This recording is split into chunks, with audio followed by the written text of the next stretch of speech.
Makes his way up here. I love you. Hey, greetings, everybody from Baton Rouge, Louisiana. We are Cajun weirdos. So if you, yeah, I don't know. I have a lot of things running through my head right now that I'm just going to keep in. But we're really glad to be here. It's an honor to be here. I know this is a sacred space when you start entrusting families of your church to somebody. And so I just want to say thank you to your pastors. We really do love you and honor you. I travel, but I'm a clinical psychologist. We have a practice. Mel's a nurse practitioner. We're busy. Like, we got a lot going on.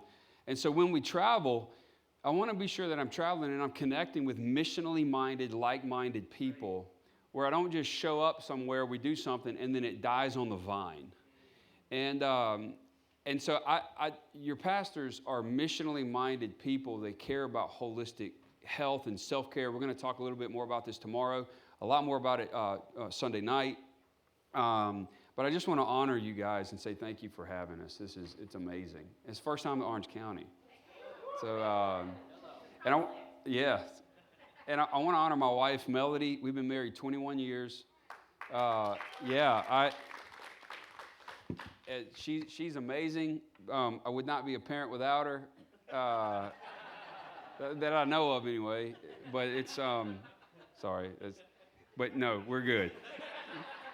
It's a bad joke. I'm sorry, because my 14-year-old daughter Maggie is also in the house. We have three kids, 14, 12, and 10, and Jude just turned 10. So Maggie, Drew, and Jude. And so if you want the honest answer to all of this, just go ask Melody and Maggie, and they'll tell you the truth. Because what we're going to talk about today, just through the years, I have people, hey, how do you parent, how do you parent, how do you parent?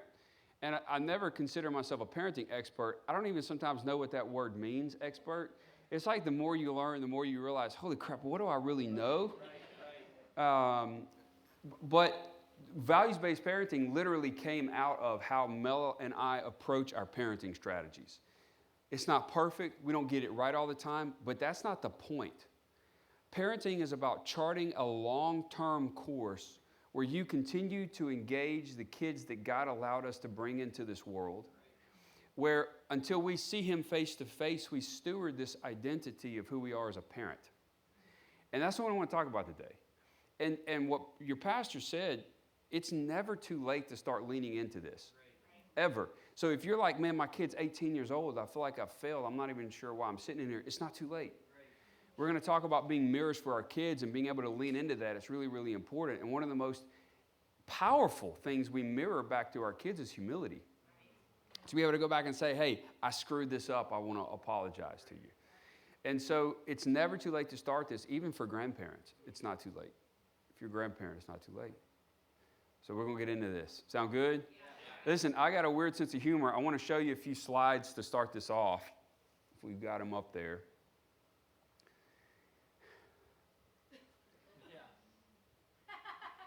That's really, that was funny. Next one. Oh, I'm in the way. Hold on. Anybody remember that scene? Uh-huh. Yeah. I'm sorry. If you homeschool, please forget. I know we're talking. This is Sue homeschooling her kids for the last week. I'm not knocking on homeschool. I know we were just talking about that. But I couldn't help myself. Parenting. Let's pray. We're gonna need it. Lord, we love you and we thank you for today. I pray for just wisdom for us to engage. Lord, we are planting and watering seeds. And some of us may be eating the fruit of this already, but we want to be intentional about this. And so I pray for the wisdom to be able to do this today in a way that makes sense and helps us engage, Lord. In Jesus' name we pray. Amen.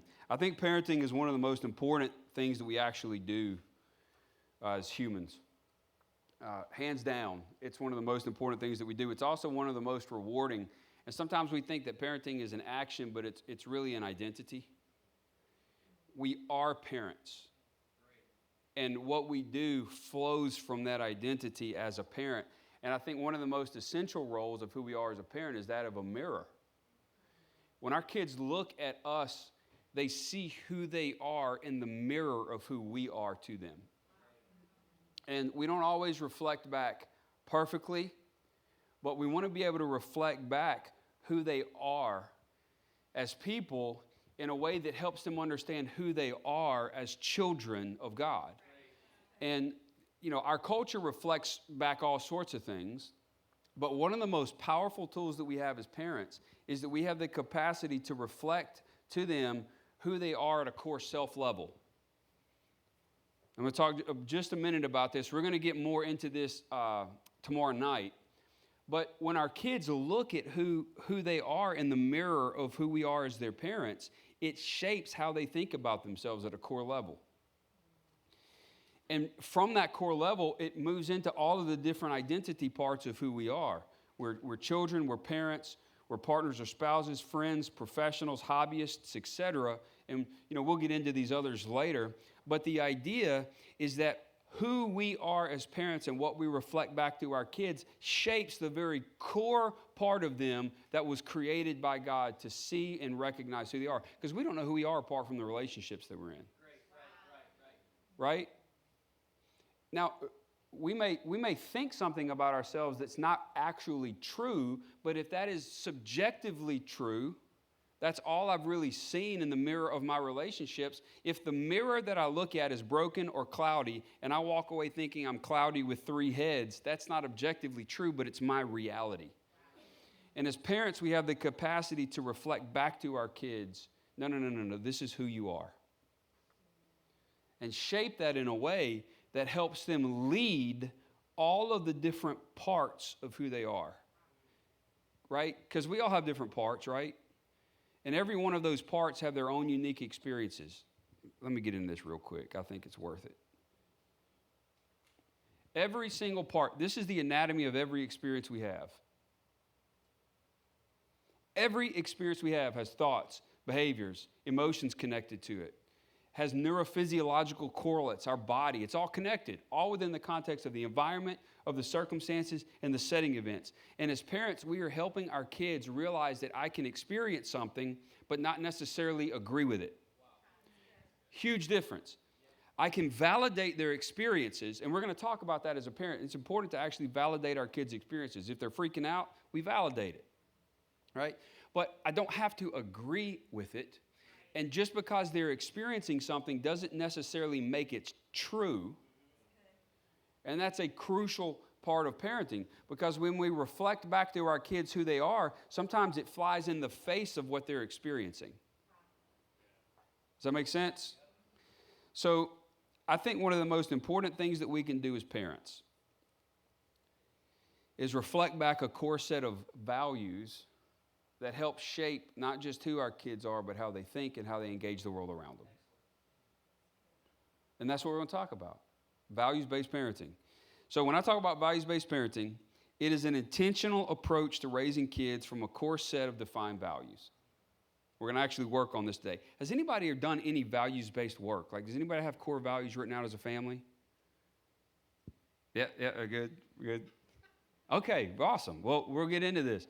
So, and I'm placing emphasis here on intentional and on defined, because what we seek first organizes the rest of our lives.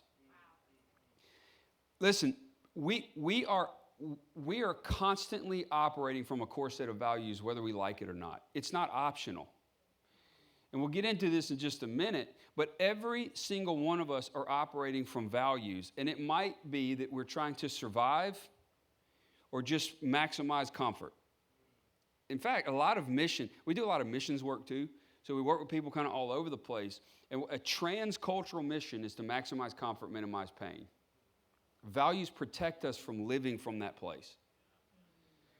And listen, do I want us to survive? Yeah, but I also want us to thrive. Do I want us to have comfort? Yes, but sometimes we have to go through pain to experience the growth that we need to experience for the seasons of life that God's called us to. And the idea that what you seek first organizes the rest of your life is very, very important. I've heard this from a guy named Bob Hemp. We see it in the scriptures. Jesus shows up and he's like, don't worry about what you're going to eat, drink, or wear. And it's like, man, think if we'd have heard him say that, I'd have thought he's an idiot. I probably wouldn't have followed him. I'm like, this dude, I'm starving to death. I can't go to Trader Joe's and get that charcuterie board we were talking about. I love a good charcuterie board, guys. In fact, a charcuterie board and a good cab, you don't have to worry about all those parenting woes just disappear. I'll take that sharp-aged cheddar. Where were we?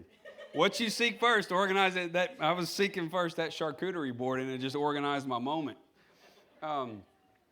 But this idea that what you seek first, if we aren't intentional about this, we end up parenting from accidental values. And we look up one day, and it's like, I thought I taught my kid better than this. And the reality of it is we taught them well, we just taught them from an accidental place. Not an intentional place. And so we want to be sure that these are defined. And I think that there's a lot of benefits to values. We're not going to spend a ton of time. In fact, I created like a 30-something page resource for you. There's tons of exercises. We're going to go through some of these, but get it. It'll be worth it just to go through it. How many like partners, married couples do we have in here? Okay. Single parents? You got single parents? Yeah. Okay.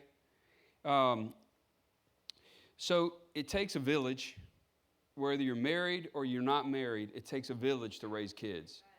And I think being able to lean in and articulate what your values are, help you partner with the people in your life to raise your kids in meaningful ways. So this doesn't matter, marriage, if you're not married, if you got partners that are helping you raise kids, or if you're doing it alone, this applies to every single one of us.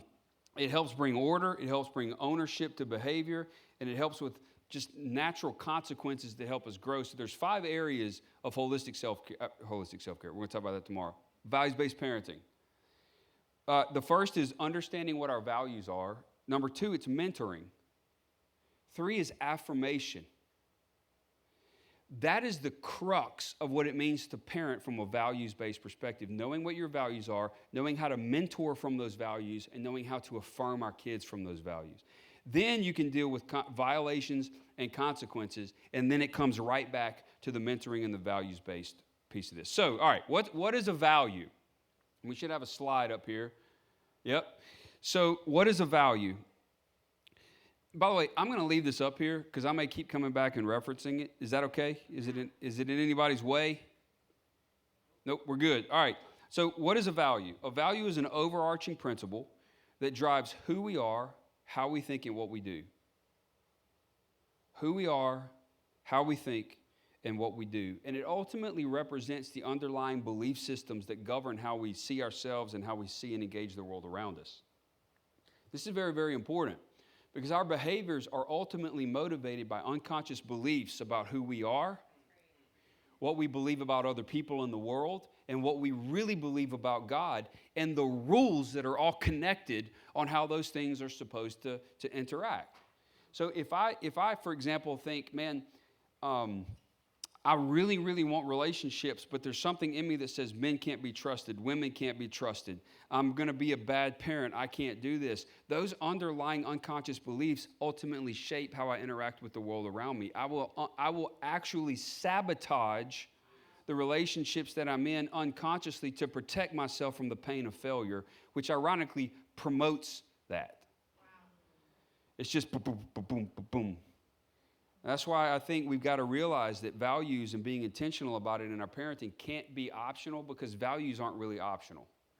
They're just happening all the time, and our values are shaped by our culture.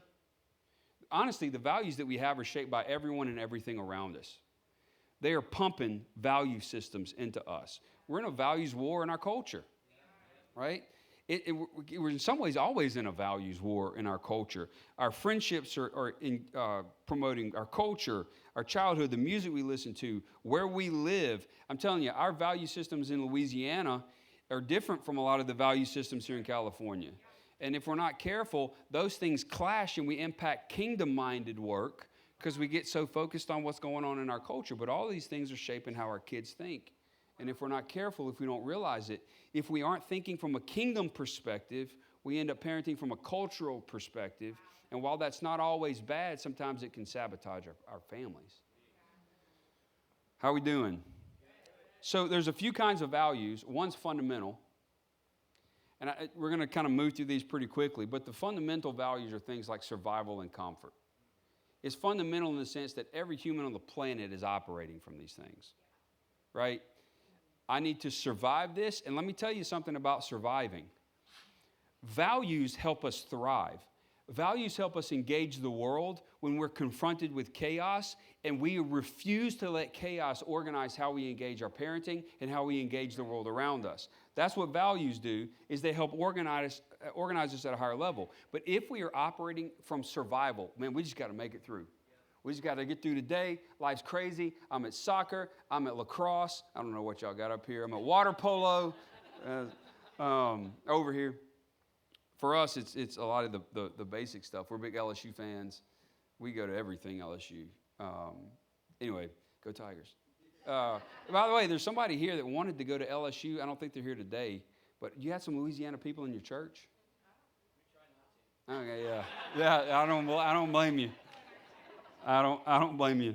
But if you're surviving and you're modeling that as a mirror for your kids, survival will always sabotage thriving.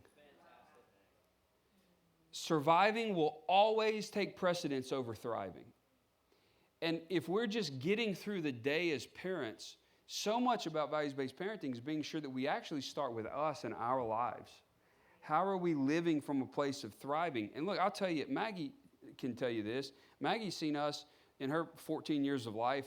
She's seen us surviving. She's seen us acting from a place of surviving, snapping, frustrated. She's also seen us operate from a place of thriving. And I want to be operating from that place of thriving. I don't want to just model survival. But those are fundamental values. You've got societal values. And societal values, there's two big ones. There's individualism and there's collectivism. Let me say this real quick. I think this is where we really miss each other, particularly in the racial conversations. Sort of Euro-American culture operates from this individualistic mindset. And then you have other cultures, like Hispanic cultures, African cultures, that operate more from a collectivistic mindset. And so a lot of white people will say, well, I need to take personal responsibility. And then other minority groups, particularly in the United States, say, no, we got to think about the system. And we just do this. We fly right past each other. When you got to think about both. You've got to think about the personal responsibility within the context of the system. And those are values-driven aspects of who we are as people. And both sets of those values, if they're not balanced, one or the other are shaping the lives of our children. They often get sucked into all or nothing thinking instead of being able to think critically about how we engage both the individual and the system and engage it well from a kingdom perspective. So, and listen, this is the accidental values that take over our kids. If we're not careful, we aren't working to articulate who we are as a family, who we are as followers of Christ. If we aren't working to really think about what that means in our lives, then our culture is having an impact in these ways on our kids. How are we doing? All right. The third is our aspirational values. Aspirational. And simply put, aspirational values are values that you want to have in your life, but you're not willing to sacrifice for them. Let me give you an example of this. I don't enjoy saying this out loud, but service is an aspirational value for me. You may be this person. If your friend has a fence that's broken, you're showing up to help them out. If they've got a flat tire, you're the first person that hops in your car. You just love serving people no matter what it is. It's just a core value for you. I love and admire those people. It's aspirational for me. We serve people, but we serve people much more naturally through our other values. Like, and most of the reason I hate service projects is because I don't know what the heck I'm doing.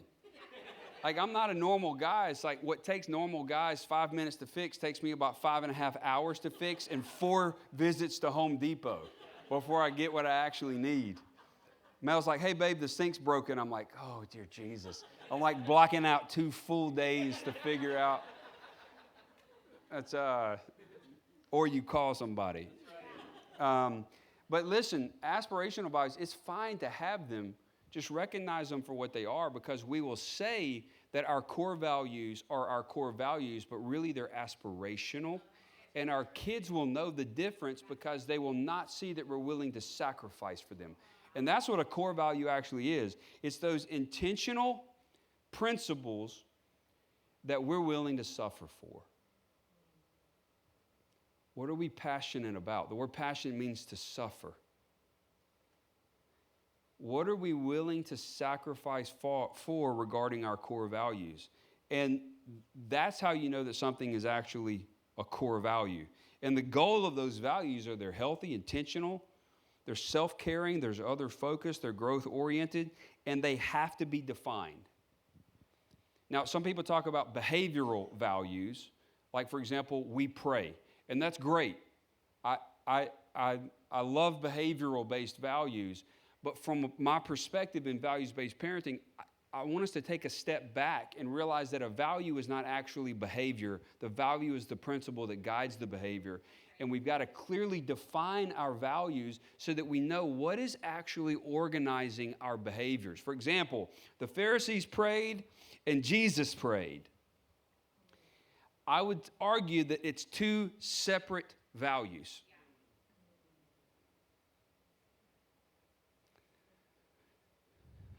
So we want to be sure that we're defining values that govern behavior. And here's the other thing. When you're parenting, I could tell Maggie, for example, Mags, this is a conversation that we've had, so don't judge me. Hey, Mags, if you, don't drink alcohol with your friends, please. Well, why, Dad? Everybody, listen, most of it's crap alcohol anyway. Let's just be real. It tastes terrible. I mean, who wants whatever. All right, thanks. Let's keep me on track. It's like, one, don't do that, right? If you really want to try something at 14, come talk to me about it. I'll let you try something with me. 1, it's illegal. I don't want you to drink. 2, your brain's still developing. You'll jack up your prefrontal cortex if you drink, right? So, don't go behind our backs. What values shape that for us? Responsibility, taking ownership for everything in your sphere of influence, including your attitude. That's how we define it. That's the one. Integrity, being whole. If you're going behind our backs to do something, you're violating our family value of integrity. Just come talk to us about it. Like, maybe it's not the best way to do it, but I want her to realize as she grows up, I don't have to hide this from my family. And if I'm going to drink something when I'm legally can, I want it to be good, and I want to model moderation, not drinking to escape or have fun. Like that's the comfort value. That's the accidental value. That's the, hey, no, I've got to drink to fit in. If you got to use alcohol to fit in, those aren't good friends. They don't love you. They don't want to be genuinely connected to you. That violates our value of love. See what we're doing? It just helps us lean in. So now I'm having a behavioral conversation with her, but it's not about, hey, don't drink. It's about, listen, here's the parameters on this stuff, and this is how we do this thing responsibly. Hey, Mags, I don't want you to have sex outside of marriage. Why? It violates love, but the thing about sex outside of marriage, not just from a biblical perspective, is it actually releases oxytocin and vasopressin, and it washes your brain and your psychology of understanding the red flags of relationships. So if you may be connected to that person, but they're not committed to you. And we've got to have commitment and connection for relationships to thrive in ways that are healthy and biblical or a kingdom mindset. So it's not that I want to sabotage your fun in life. I just want you to be able to be committed and connected in a way that set you up to thrive. And it comes back to all of our values. I'm not trying to steal your fun. I'm trying to help you thrive. Is this making sense? Oh, yeah, there we go. So we've got 8, and it's eight can kind of be a lot. They're in your book on page 6 if you want to look through them. But love, fostering commitment and connection that promotes shared positive emotion. It's like, where the heck did you get that definition of love? Dr. Barbara Fredrickson's a researcher out of the University of North Carolina. One of the best definitions of love I've ever seen. Ever seen. Fostering small moments of connection that foster shared positive emotions. That creates a synchrony of biochemistry and behavior, and that fosters a belief of mutual care. I am for you, and you are for me. Connection, commitment, hand in hand. Integrity, respect, responsibility, thankfulness. The thankfulness for us we talk about all the time. They're all defined in here. Wonder, it's one of my favorite. Having a sense of awe in the unknown. I want my kids to ask why. It's okay to ask why. Sometimes it's frustrating when they ask why. But I'm willing to sacrifice for it. It's a core value, right? So if you've got your book and you go to page 7, I'm going to walk you through this for a minute. I want you to take just a minute. We're going to take the next little bit before we're done. We're actually going to start this process. So take a moment and start jotting down what you think your core values actually are. Type them out, whatever. Have conversations with the people around you. What do you think your core values actually are? We could throw that list up too. Let's kind of help you out. Can you see that? So you kind of get the idea, right? Like some of these can be behavioral, but each of these are meant, this is not all-inclusive, but each of these are meant to be principles that guide how you engage the world around you, that guide how we parent and how we want our kids. So when you think about your core values as a person, I'm going to give you 2 or 3 minutes. What really stands out to you that are core? Here's another thing. When somebody does something that really pisses you off, what value did they violate?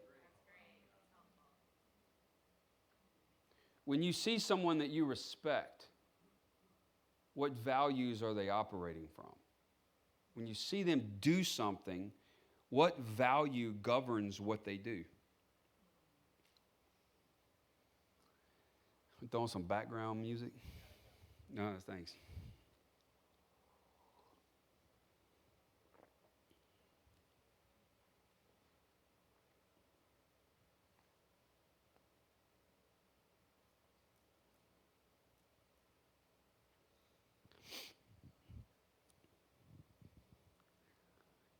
Be thinking, because I'm about to call a volunteer up here.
In some ways, you really could actually call this values-based living.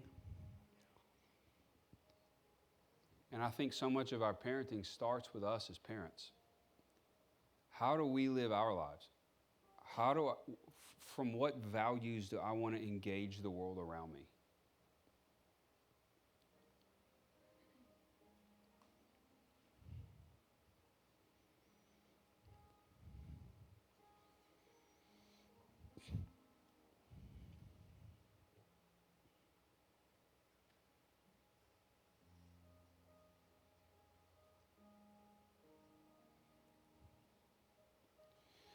as you write them down on your handout on page 8, you'll see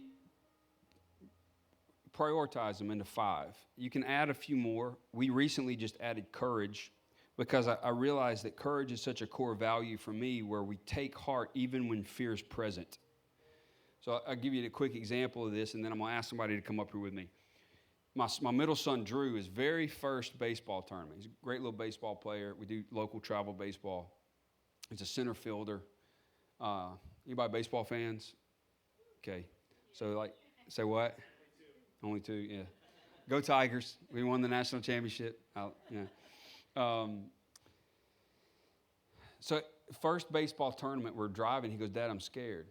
I was like, okay, Bo, what you mean? He's like, I'm scared. I don't want to bat. I'm scared I'm going to strike out. I was like, well, that's a good job giving that a language, man, because I want him to be aware, right?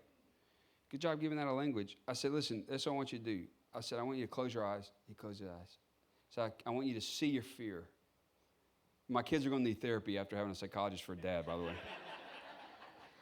I want you to see your fear. And I said, can you see that fear in you? He goes, yeah. And I said, growl at it. Looks at me. I was like, no, I'm serious, growl at it. He goes, "Rrr." I said, no, really growl at it. He goes, "Rrr." He was like, Dad, this is weird. I was like, here's the deal, son. I want you to be courageous. It's okay to be afraid, but I want you to take heart, look at the fear, freaking growl at it, and go handle business. He didn't strike out one time the whole tournament. Now, he struck out since then. But that opportunity to mentor him, which we'll talk about just a minute, from that place, from that value system, gave me a language and a way to connect what was going on with him to our core values as a family. Take heart, buddy. I know fear is present. I'm not worried about your fear going away. What I'm concerned about is you getting authority over it. God cares more about, we're going to talk about this tomorrow morning, God cares more about our authority over unwanted experiences than he does the absence of them in our lives. What you seek first organizes the rest of your life. If you're so worried about getting fear or anxiety to go away, if we're so hung up on helping our kids not suffer, then we might actually miss opportunities to help them grow because God wants us to get authority. Who wants to volunteer to do this with me real quick? Just come on up here. Come on. Oh, we got somebody. Never mind. So we get, thank you. Hey, look, high five. How you doing? Great. Good. All right, so here, switch places with me. So we'll use this as a guide, but what really stood out to you? What values really stood out to you as you were going through that list? Definitely, probably loyalty is number 1. Thank you. Oh, yep. Loyalty, probably stability, grace, and I wrote them down. Let's pull that up. Completion and faith. Okay, anything else stand out to you? Yeah. Personal development and safety and security and thankfulness.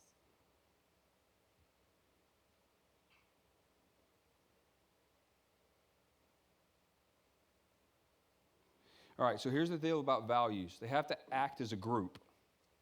That's why you need 5 to 7 or 8.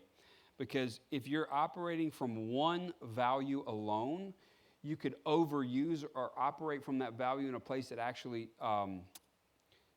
sacrifices others, for example. Like, I've seen people be so loyal, they're loyal to unhealthy people, and they don't actually know how to set boundaries, right? So if you're loyal to a point where you sacrifice stability, then, or you could be so stable that you forget to deal with you don't want to deal with the pain of personal development, right? So give me 5 here. Which 5 would you go with?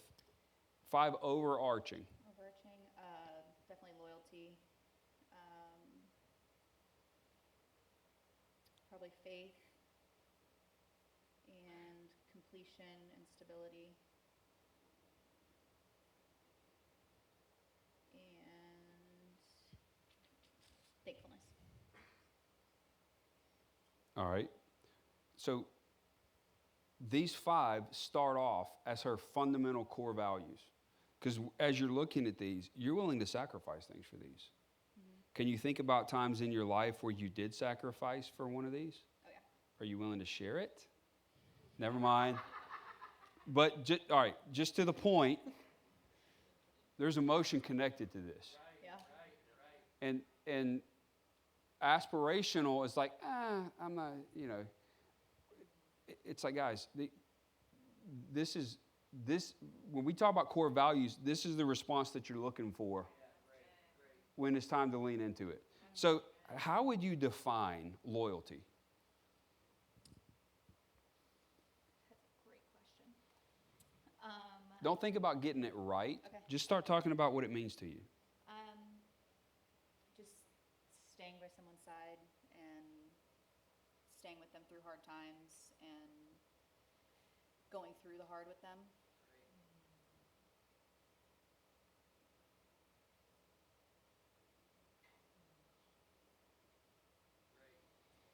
There you go. Staying by someone even through the hard. That doesn't have to be the way you define it. Right. But when stuff gets hard and you want to leave, it's like, Yeah. I'm loyal. Yeah. That's who I am. Yeah. What about stability? What does that mean? And is it just for you or is it also for other people? Why did I ask that question, by the way? I mean, you can kind of portray it on other people, right? Yep. So a lot of the values aren't just for us. We've got to consider in how they connect and relate to other people. Yeah. All right, so how would you define stability? I think that's definitely when I think more of like with other people around me, like with my husband and our marriage and things like that. But I think being who you are and your yes meaning yes and your no meaning no and staying true to who you are and people know that the way they see you is the way that you are. Ah. So can I give that a different word? Yeah.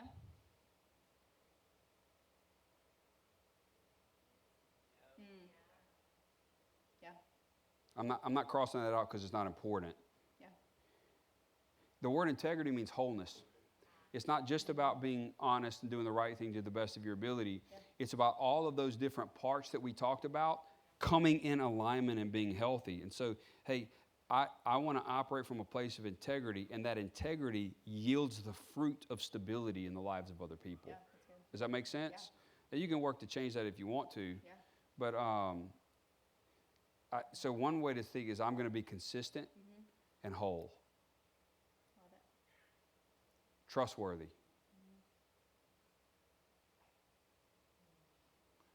What about completion? Seeing something through to the finish line, not Yeah. just starting something and then just letting it be done. Not even just a task, but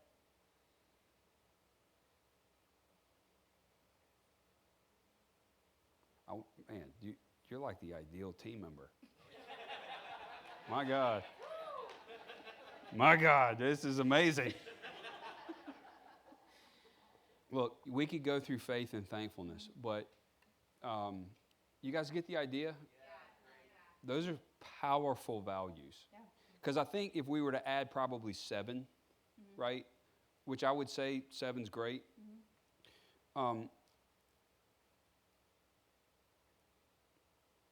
I think you would probably, I might be wrong, but add the personal development piece, and it's growth. Yep. And so another way to talk about that is, it's a growth-oriented perspective. It's like, and so I love it because that balances out maybe some of the stability piece that you feel you need with the safety and security, right? So, hey, I realize there's this balance between chaos and order, whatever, and you're operating on these values helps you take a step back and go, okay, well, what lines up right now with my sense of mission and purpose? Because values-based living is a core strategy to accomplish your God-given mission. That's great. It's like the railroad tracks for you. Yeah. That's great. You good? Yeah, can I take a picture? Oh, yeah, 100%. Thank you for doing this. You're welcome. Hey, 5.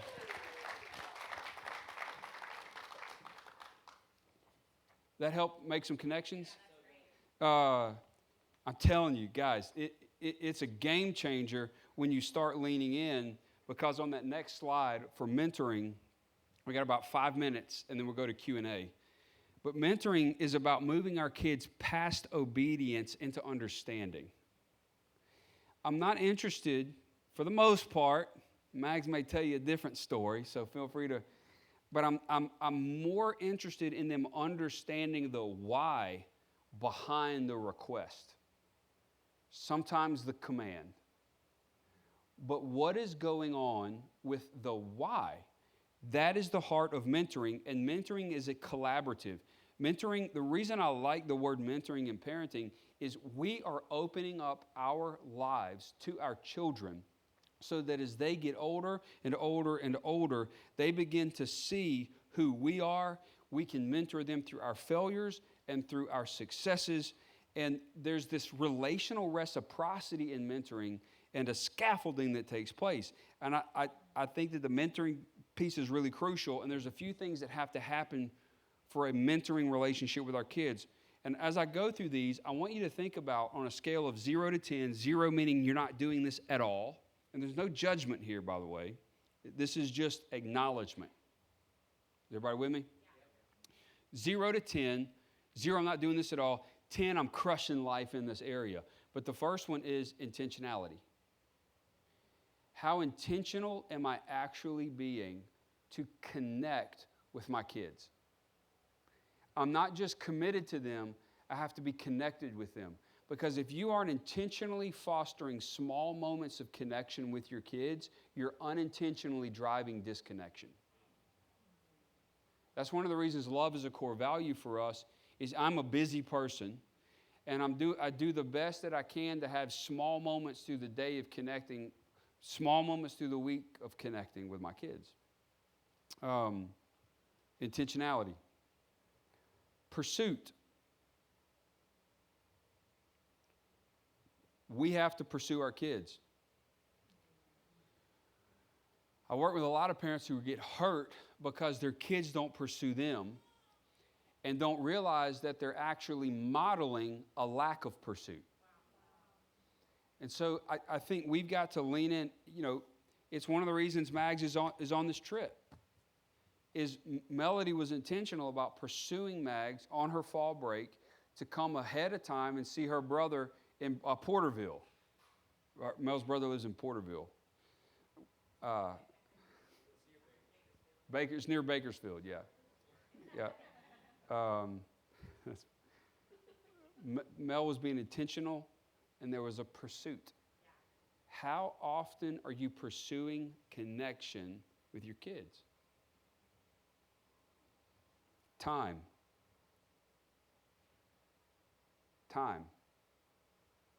What does that time look like?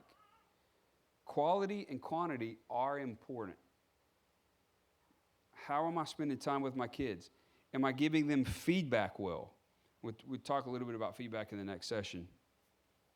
And am I helping them engage in a way that helps foster critical thinking, where they don't just do something because I tell them to, they're understanding the why behind it, the presuppositions behind it.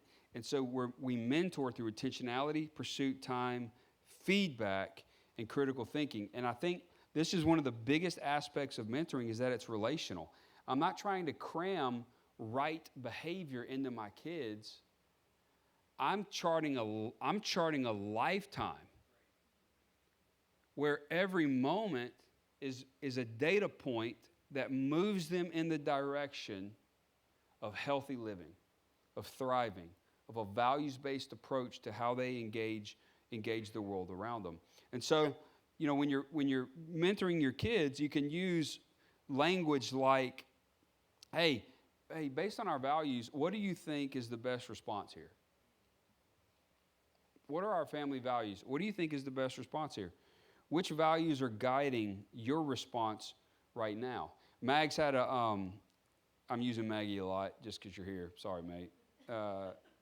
Mags, 2-3 years ago, had this interaction with some friends where they weren't treating some other people very well. And And so we talked about it at home. I was like, well, May, what values are they violating? And she was like, well, love and respect. I think there might have been one more, but I don't. I was like, all right, well, this is what do you think you should do?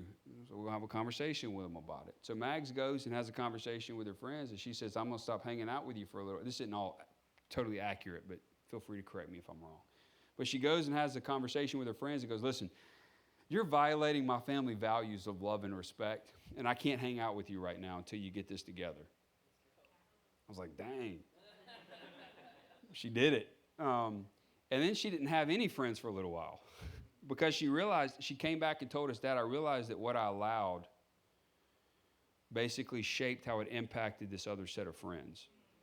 And so she just went through a little bit of a season of not having any friends, and then everybody kind of came back around and rocking and rolling. And it doesn't always work out that well, but it was a good lesson for her to be able to engage friendships from that values-based perspective. And the big takeaway, I think, ultimately is like, what are we really filling our kids' lives with, and how are we helping them engage the world around them? So on page 11 starts off tons of exercises that I'm giving you. So the values tree, for example, where the roots represent your core values, the trunk is your family, the branches are the behaviors, and the leaves are the outcomes or the traits that you want to see. You draw it out with your family. There's role-playing scenarios. Keep a values and action journal, noting when your kids exhibit a core value. Keep in mind, we haven't even gotten to the violations or consequences yet. Just keep in mind, like, what are my kids doing that really do line up with my core values? I'm going to write those down, and then at dinner, I'm going to tell them, hey, I saw you do this, and I'm proud of you. It's proactive. There's values-based dilemma resolution you can go through, a vision board, empathy builder, active listening. On page 13, I gave you an entire conflict resolution role-play strategy. Goal setting. I mean, there's all kind of stuff in here. So just be sure that you use it. Again, I know this is a little bit like our cheeks are flapping in the wind, but we're planting and watering seeds. We're going to write and craft these values as a family, and we're going to lean in to mentor our kids from those values in ways that are meaningful. And you got a ton of resources to do it. Q&A. That's great. Awesome. Okay, everybody. My mic go off? I did it. All right, now you can hear me. Okay, we're going to take some time for questions, and while you're thinking of what question you want to ask right now, I'm just going to start with one. And we've got some background music because, as you could probably tell, the band for the school is practicing in the band room, so we're going to block that out. It's always a big at a public school. That's right.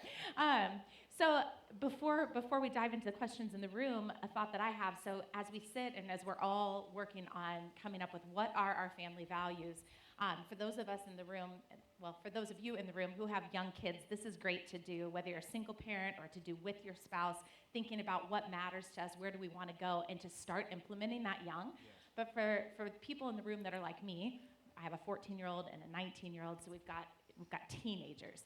And we do have family values, but for the people that came today and they're like, oh my gosh, this is so good, but how do I start this with my teenagers now?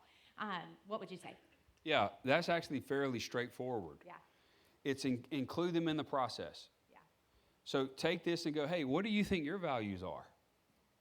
Have them write their values down. Take them out to eat.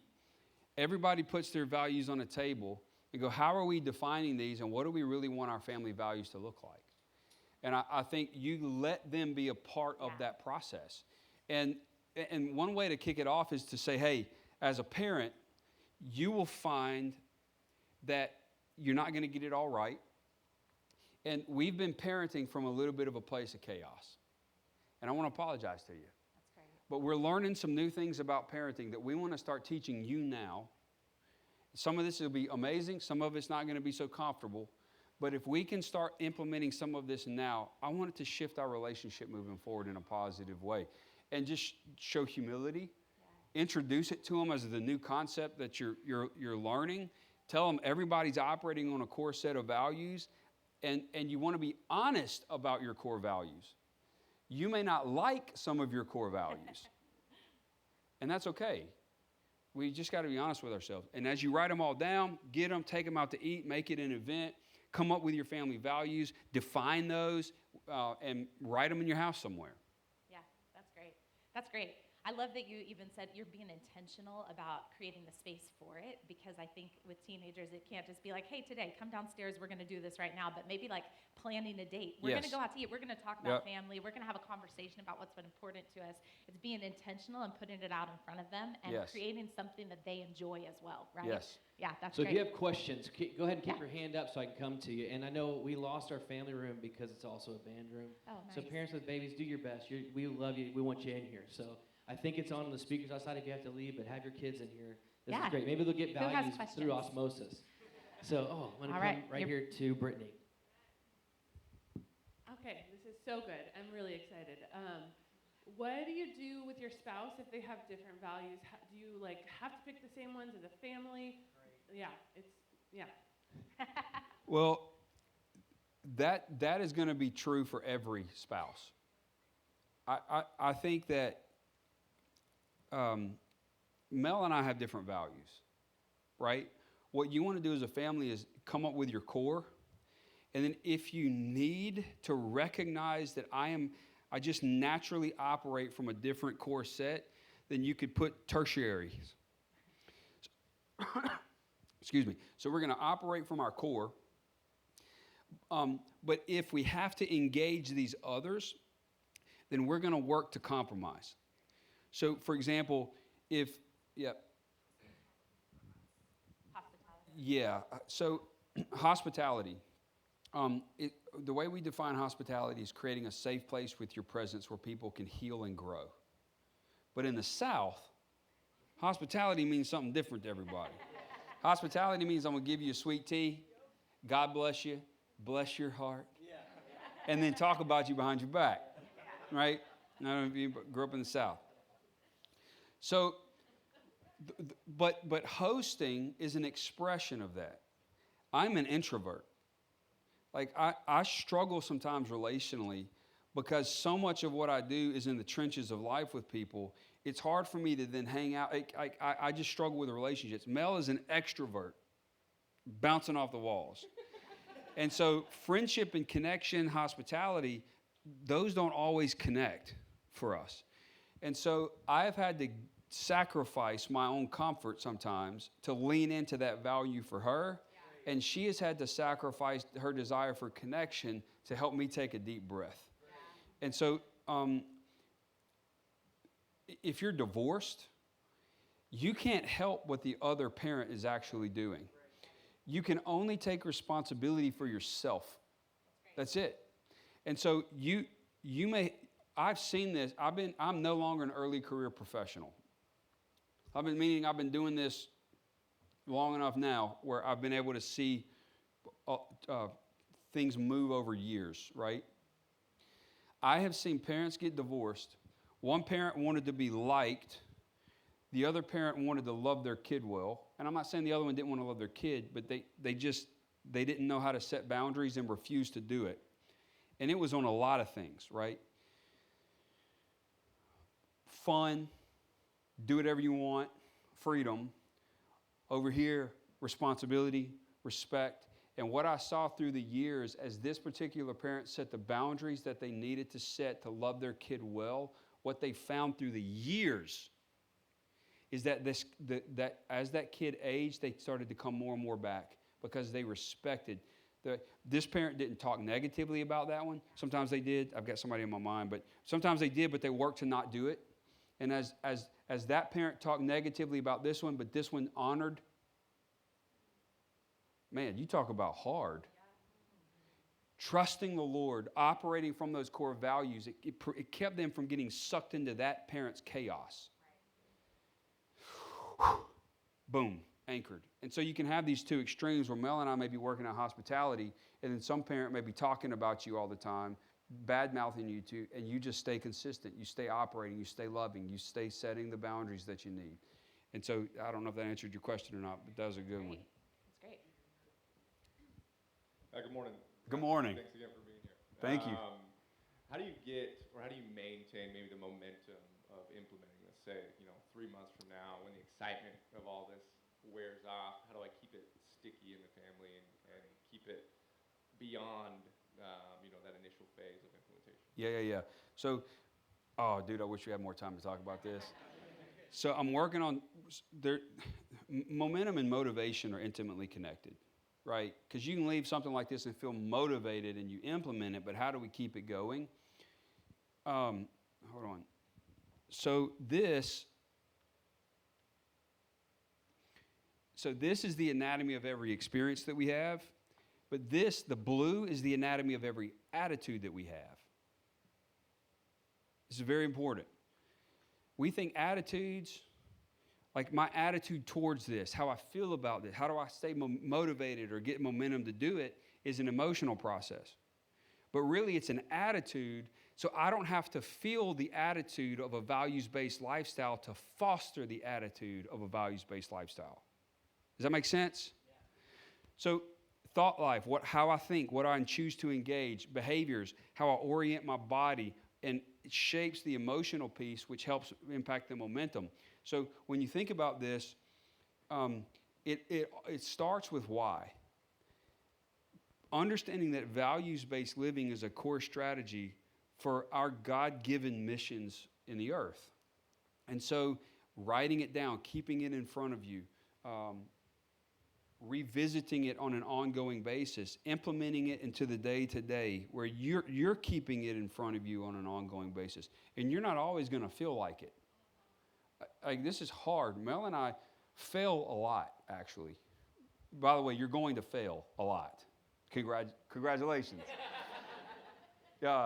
Yay, we're be encouraged. Here's the thing about values, too. Values don't just help us live well. Our core values help us handle when we violate our core values. Does that make sense? So if I do something that doesn't operate from a place of integrity, the core value of integrity has me come back and say, I want to apologize to you, I didn't operate from a place of integrity. The values help me in my own failure. And so if I slip and I'm not doing it, the core values say, no, I need to come back to this. I keep it in front of me, and we just keep going. Does that make sense? And implementing this, the more that you implement it and you see the impact on your kids, the more that it'll motivate you to implement it because of that positivity resonance. There's a theory called the broaden and build hypothesis, where what positive emotion does, negative emotions or unwanted emotions help put us in a survival state. Like, I only see through this filter. But broaden and build, positive emotions broaden our perspective. Because I'm not trying to survive. I'm like, oh, I've got that resource. Oh, I've got that resource. Okay, this is amazing. How do I build on this? And as you see your kids broaden and be built on this thing, it just is a natural motivator.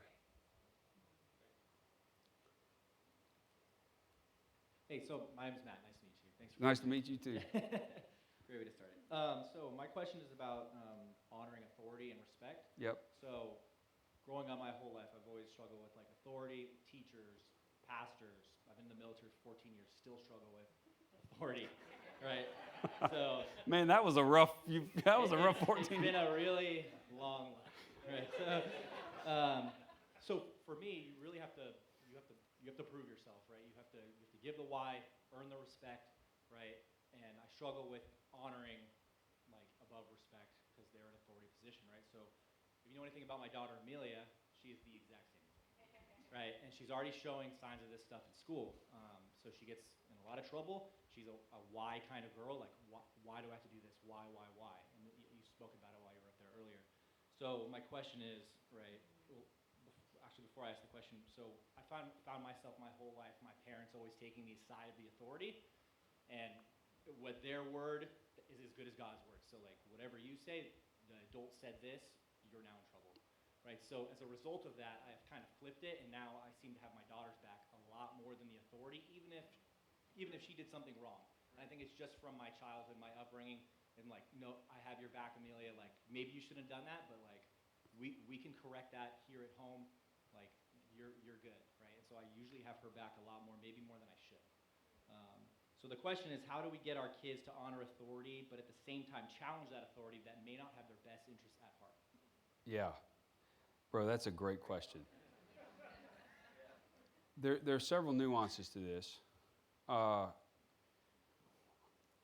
first one that I would say is, instead of starting off like there's something wrong with your daughter, lean into what's right about this.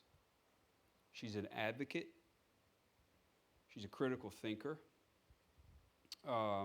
There's something called the VIA survey for youth. It's free. You can go to VIA-character.org. How old is she? She's 8. So she may be a little young, but you can look. And in fact, I gave you a list. There's a list of the VIA for adults on the next to last page and on the last page for youth of all the different research-based character strengths. So you could even go circle the ones that you think really connect with her, and then actually work to foster those things, because what she has, you don't want to go away. You just want to sharpen them. So what our culture will say is, oh, you're just being disrespectful. And it's like, well, maybe how she approaches it might be disrespectful, but let's take a step back and foster the things in her that are good. And you want to mentor her in those things. You want to affirm those things in her. And then as you do that and you help her see, no, these are strengths, but strengths have to be stewarded. Values have to be stewarded. And so we want to, if we want to know why from people in positions of authority, we've got to be sure that we're stewarding ourselves, that we're also a solution. And that's kind of the language you can use with her. At 8, she's starting to get some of this. And then, there's a difference between honoring a position. Honor has to do with the importance that we place in something. So we need people in positions of authority. And so there's a way to honor the position, but still be curious about the why, right? And so there might be ways that you can coach her on how to ask why more effectively, how to lean in and respect the position that someone holds and still lean in and leverage other strengths or values of the family that help her ask why in more respectful ways. But honestly, the tendency would be to try to just shut it down, and I wouldn't do that. But I would help shape her and mold her. And we can talk more specifically about what that looks like. But I don't know, did that answer your question? Yeah. Well, and I think that's where it starts, because if you're leaning into your own growth in that area, I'm not the most trusting person either, right? I'm just not. My own history, as a psychologist, I understand human nature pretty well, right? So I don't have the highest view of it. But I love people, and I do know there are amazing people. I do know we need positions of authority, and I think you just being able to say that out loud connects that journey for you, and that journey for you can move into how you help shape her, mold her. But we could talk more specifically, but Shayna? Hey, Dr. Andy. Hello. This is a lot louder. Thanks for being here. Yeah, you had said earlier some of us may have core values that we don't like, but we have to be honest about it, which is a little hard to hear. But my question is, when picking your core values, can you pull in an aspirational one that you don't currently model but you really want, or do you have to just choose from your current core values? No, you can identify aspirationals and pull them in. Because keep in mind, like, I may not feel very strongly or be willing to sacrifice for a particular value right now, but if it's something that I look at and go, like, for example, integrity may be, obviously I'm not saying this about you, but we'll give an example. If someone's lived there, let's say someone has grown up thinking people can't be trusted, and so I can't be honest with people. So what you realize through life is that, again, this isn't you, I'm just hypothetical, is that I have lied to people through the years, and I've worked with people I've lied with people through the years to protect myself because the core value I'm operating from is survival, right? But integrity is aspirational. I just find that I keep lying to protect myself. Okay, now what do I do to integrate this? Well, the next time you say something to someone that you know is not true, the conversion of aspirational to core is you then go, I just lied to you. You feel the pain of the confession. That's the flip. I am now willing to sacrifice for this. And that to me is the game changer. And that's how you start working in core values. But, look, ain't nobody judging you for lying, because if I were you, I'd have been lying too if I experienced those same things. So there's a grace in how we deal with ourselves. By the way, let me say this as parents. The research suggests that self-compassion is more important than self-esteem. Self-compassion is more important than self-esteem, because what self-esteem will do at times is you will lie to yourself about the reality of your failure to protect a fragile ego. Self-compassion acknowledges the reality of the failure. And then there's other aspects to that we can get into as we need to. But that was a great question. Did that help? That was good. Can we give it up for Dr. Andy one more time real quickly? All right, here's what we're going to do. They're putting the QR code up here for Dr. Andy's book, and then we're going to have some resources. It's really tiny, a little QR. We'll leave it up there for the rest of the time of the break. You can come up here and scan that and get his book. It's all digital, correct? Your book is? Yeah. And then we're going to take a break here in a second and come back. And we'll have another chance for a Q&A at the end of that. And then I'm also setting up, I don't know if I'm allowed to do a push for this or not, but Dr. Andy has just started a podcast. So I'm stoked about that as a resource. But I'm going to give you a place to also submit your questions, and we'll give those to him if he wants to let that drive things in the future. If he cares about our church and wants to put that into a podcast, we'll pray for his heart and soul. But also we'll hope to get to as many questions as possible. Everyone, do me a favor. Raise your right hand right now. Say, I solemnly swear to only take 5 minutes. I will talk to no one.